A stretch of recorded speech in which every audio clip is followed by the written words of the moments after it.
Vice President Michael Frye. So he's just going to talk about, change this thing. He's going to talk about property management. So let's give him a warm up of applause. Okay.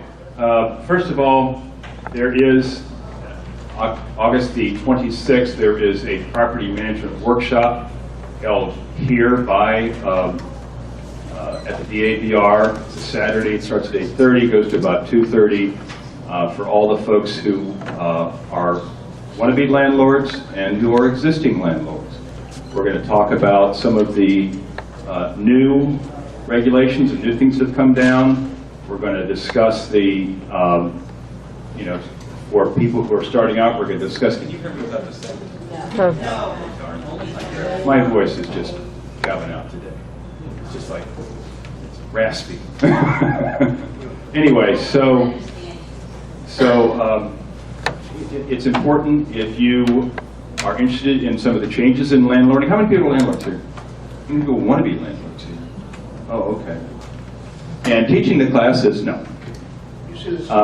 We have, I'm sorry, what? 26th. The 26th, yeah. Hold on. Did these get passed out? There's a stack of them out there. Would you see if somebody can pass them out? There you go.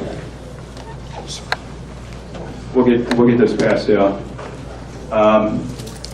So we'll talk about in the property management course, we're going to talk about some new regulations that have come down. We're going to talk about some of the processes in property management, and we're going to have the last 2 hours of the course is going to be a property manager who has a few units, I think 475, and he's going to give you his from the street discussions about what's going on and what's new.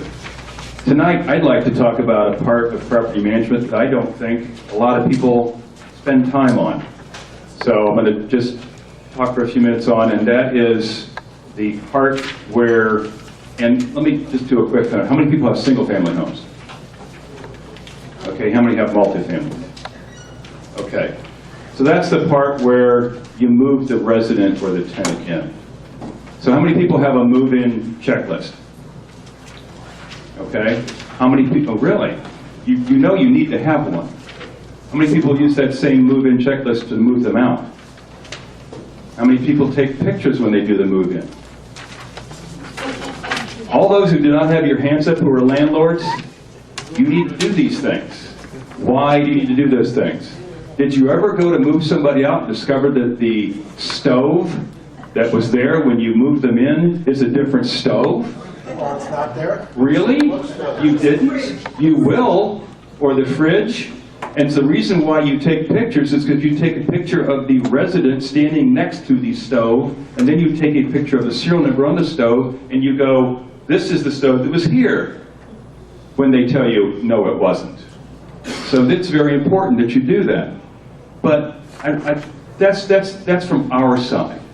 But what we frequently forget is that people moving into single families, they may not have ever owned a home. They may have come from an apartment, they may have come from mom and dad's, they may have come from brothers and sisters' homes. So you need to really spend the time teaching them what to take care of. And I don't think we do that a lot. Because, we got the leases to deal with, we got all the regulations to do with, we got to get them in, we got to make sure they've paid, we got to get the background check, make sure you're not a drug addict, dogs, cars, and there's a lot of stuff to do. But if you want your resident and tenant to be successful, you have to also think about making them successful. Why? Because if you don't, you're going to be doing this again in 12 months. And in 12 months, you're going to be repainting, recarpeting, and all the other stuff you have to do when a tenant is a slob. And, you need to spend time with that. So how many people do any sort of tenant training? Not a lot. Okay, you need to do that. Spend some time with them. Ask them, have you ever had a home? Now, this has hit us a couple times because, we got people that move in and we're like, we got to cut the grass. They're like, I don't want a lawnmower. I don't want a lawnmower. And you're like, you're 30 years old and you've never cut grass in your life? No. because they've never lived somewhere where they had to cut the grass. Either they lived with mom and dad and they didn't cut the grass there, or they lived in an apartment somewhere for the last 10 years and they didn't cut the grass there because they don't have to. So, you know, you need to have things. There's been times to get a tenant in, we've just simply said, okay, look, we're going to tack it onto your rent, we'll have the grass taken care of. And then you go, well, you know, it snows in Dayton. and they go, well, yeah, when are you going to do my driveway? I'm like, no, we don't do your driveway, you do your driveway. So, you know, there's things like that. But what's the single thing that gets me? It's mini blinds. Okay, how many people have gone into the unit after 6 months and those nice mini blinds you put in suddenly are smashed and ripped up and they're falling off the wall? And who did that? Nobody knows. Wow, isn't that amazing? Okay, the blinds. And you're like, really? Nobody knows. So all of those things, I just like to have you, put down the things that have irritated you, the things I'm talking about right now, and the things you can get from all the people who are smiling in this room who've been there and done that. Write those things down and make sure you cover them. It's simple. It's going to make your tenant successful. Garbage as well. We don't want garbage disposal anymore. They put logs down on them. But how about, and this is real, how about you put the shower curtain on the inside of the tub? I'm not kidding you. I'm not kidding you. You put the shower curtain on the inside of the tub. How about that one? How about you close the windows when it rains? Not kidding you. Okay? How about that one? So these are all things that you have to think about. And I know you got a lot on your mind, but if you want to have a property that is, has a tenant and maybe stays for a couple of years, and you don't want to get the property back with the floor rotted in the bathroom. By the way, I was just doing that last Saturday, wasn't I? Doing a bathroom floor. Then you talk about those things. So any questions you have right now that I can answer? I think I got a few more minutes here. Okay. Dean? As a part of your training of your future tenants, do you give them like a folder that says, here's all the things that you should take care of? Or do you just do this verbally? I think I'm of two minds of that, and I'm probably going to get other opinions here, but I'm not sure that the tenant's going to read it. You may give them a checklist and one page and get them to read that. But if you point to the window and say, or the point to the thing and says that needs to be on the inside at least, and you got to make sure that the tenant's actually there. It's not the tenant's brother-in-law who say, oh, well, you got to make sure that the people who live there are there, actually signing the lease and that sort of stuff. But giving the tenant a big stack of paper and putting it in an envelope, it's going to stay in that envelope. I mean, maybe a checklist and say, oh, hey, pay attention to this. But I think you got to kind of point and shoot. That's just my opinion. I'm from Maryland, and so what I do is my tenants, if they don't cut the grass and I get a citation, they have to pay for it, not for the lease. You put that in the lease. For the lease, and if they have to remove the snow, and if the city cites me, they pay it. Okay. Not on the snow removal, not on cut grass. So if I get a citation, it's in the lease, you're going to pay it. And so you make sure they know that up front. Oh, yeah.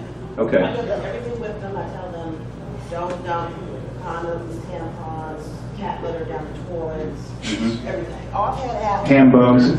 Ham bones. Everything. Chicken wings. Chicken wings, ham bones, toy trucks.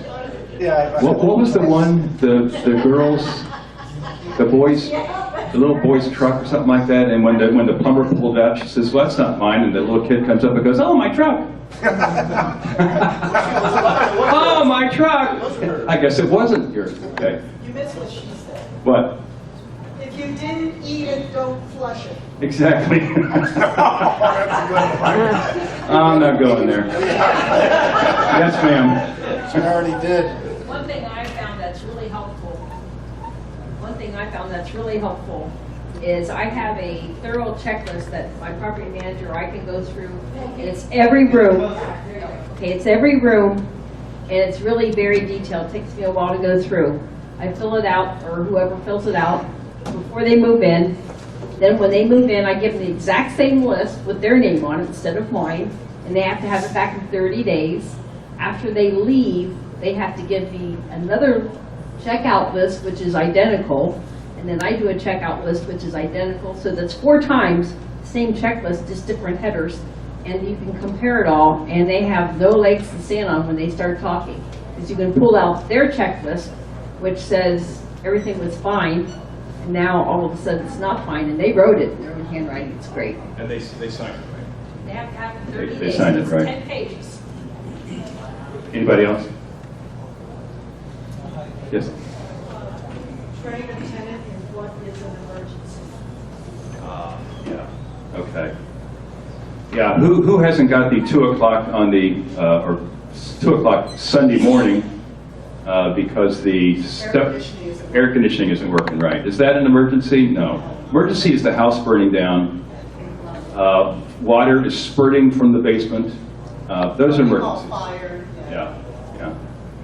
How many people here have the city of, who have properties in the city of Dayton, have the city of Dayton emergency shut-off number on their phone, speed dial? You don't? I do.